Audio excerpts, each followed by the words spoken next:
Јас не гледам дека во интерес на граѓаните така да остане сега како што е почнало, затоа што нели на вас ви текнало дека треба да се стави временска забрана за градба. Така да остане, прво и основно да се надоврзам на колегата што кажа, тоа не е транспортна улица, него ќе биде уреден простор со бетон плочки, каде што ќе има значи само доток на возила каде што е потребно во тој временски период каде што ќе треба да бидат. Бидејќи во планот на улицата подземна што треба да се гради од влада до комплекс на банки, таа ќе биде подземна. Се доаѓа во допир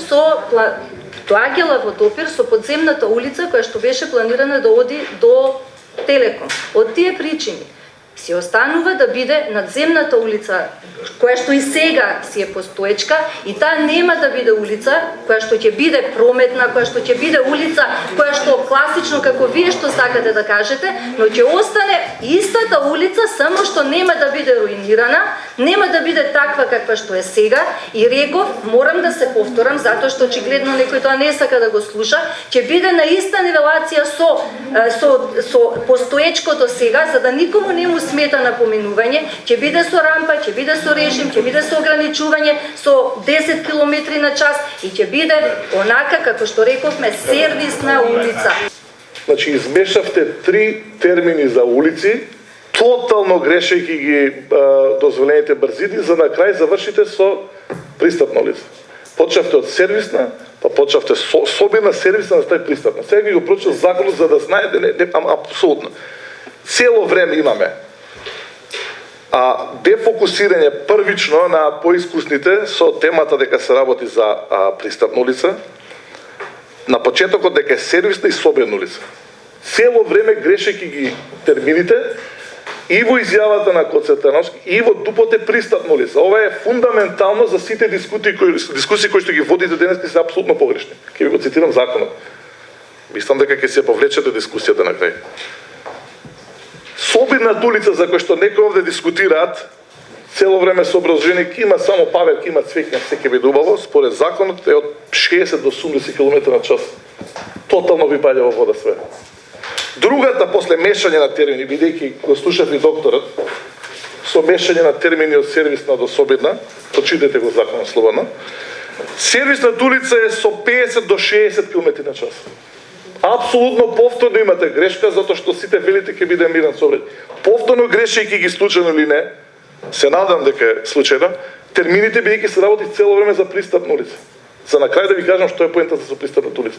Значи апсолутно не може да стане збор и е замојување на јавноста, и немете си да дали е од незнаење или од така напишани говори. Ако одиме по вашата теза дека се работи за собена или за сервисна улица, ви имате движење на 80 км на час. Каде ви е тезата дека ќе биде мирно, дека само за, како беше докторе, за болници и секој биде во ред. Надземната улица, што ја спомнувате визави подземната улица, примете изјава на градоначалникот дека не продолжува со проектот поради, цитирам, немање на финансиски средства. Каков катастар, какви работи? Немање на финансиски средства, па читајте ги малку изјави, да ви објаснам сега малку. Пристапната улица, бидејќи за тоа зборуваме, тогаш може да зборуваме за она што сега на крај го кажавте.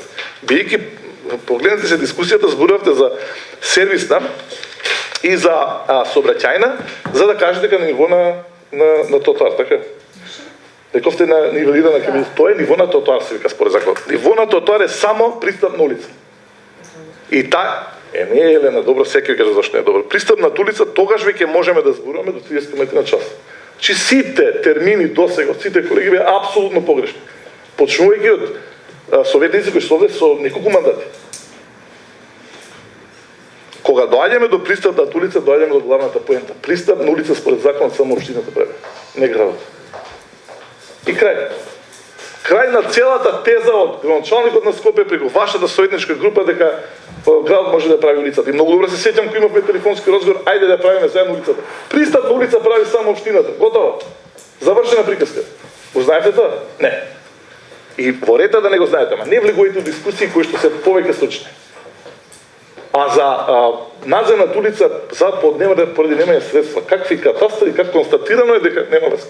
Тоа беше пред изборите, за да се решат многу прашања. Сега ако нема пари, ако не може да се направи, бидејќи сите објекти у Скопје 2014 пливаат во вода, сега ќе правиме надземна. Ама ќе биде но мирен собраќај ќе биде многу, ќе има цвеќење, ќе има не е така. Не е така.